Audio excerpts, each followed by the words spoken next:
Ever wonder why your animation look amateur even after hours of work? Stick around because it is gonna be 5 simple steps that I'm gonna be showing you about how to transform your FlipaClip animation into a professional level masterpiece. Okay, welcome to the animation tutorial channel, and today I'll be walking you through the 5 essential steps that I have listed out myself to make your FlipaClip animation look professional. So with no further discussion, let's get started. Step 1, plan your animation. Okay, I know some of you are used to animating what comes in your head or in your mind and stuff like that, but that will only take you as far as just making a sketch, because you will be combining planning the video and making the video at the same time. The best way for you to go around this is by making a script. Now, you don't just jump into the animation, you have to have the visual image of the script, which is a storyboard. Storyboard is a long topic on its own, but I will just give you the brief explanation. This is a storyboard of one of my animations that I did, and now you see everything is in a square, and each square represents each line of action or each scene.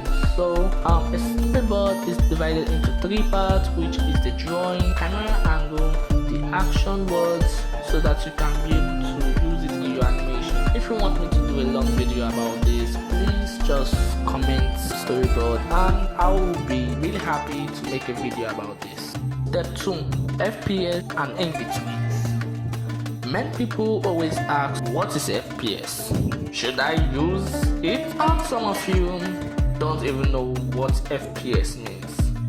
Well, FPS means the frame per second, which is the number of frames it takes to be 1 second in an animation. In FlipaClip, you can access it right here when you create a project.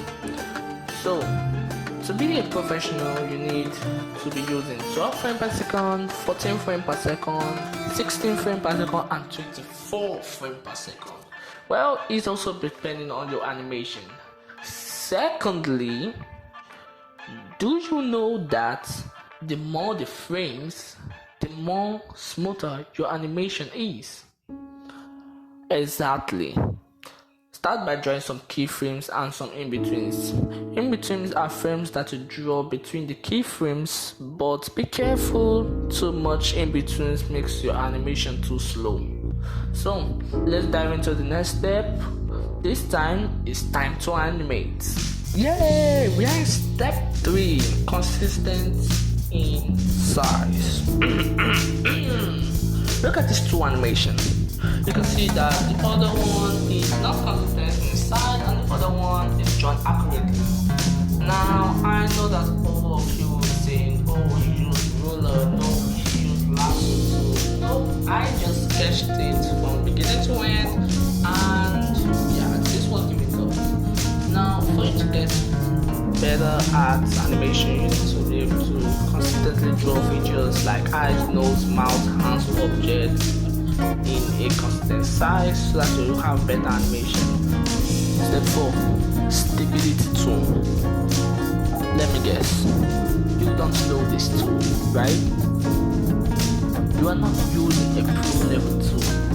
This tool can help in smooth line art and in coloring. I don't know this tool. This is where the tool is located. Just go here, come here, tap here, yeah. Now, let me guess, you don't know how to use it or set it up. Don't worry, I'm here. Well, first and first, for sketch, use 10 pixels. For line art, use 45. For coloring, use 30. And you can change the settings if you want, it's all up to you. And for step 5, well, it's something you guys don't hear, but it's the last thing on this list. So yeah, this is practice makes perfect, but that's a lie. It's your mistakes that makes perfect. So make a lot of mistakes. Practice, make mistakes, so that you can be good at animation.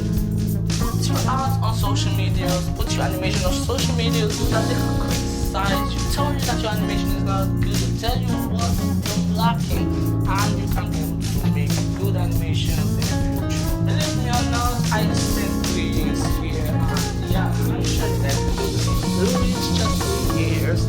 So yeah, get your pen and paper and start animating, because yeah, this is gonna be a long journey. Well, have fun. Thanks for watching. If you really enjoyed this tutorial, just give me a thumbs up and yeah, give me a subscribe. That you really love it. And don't forget, if you want me to make a full video of anything, just write it in the comment section. And yeah, I'll do it for you completely for free. And as fast as just give me a thumbs up in that video. Thank you very much for being here.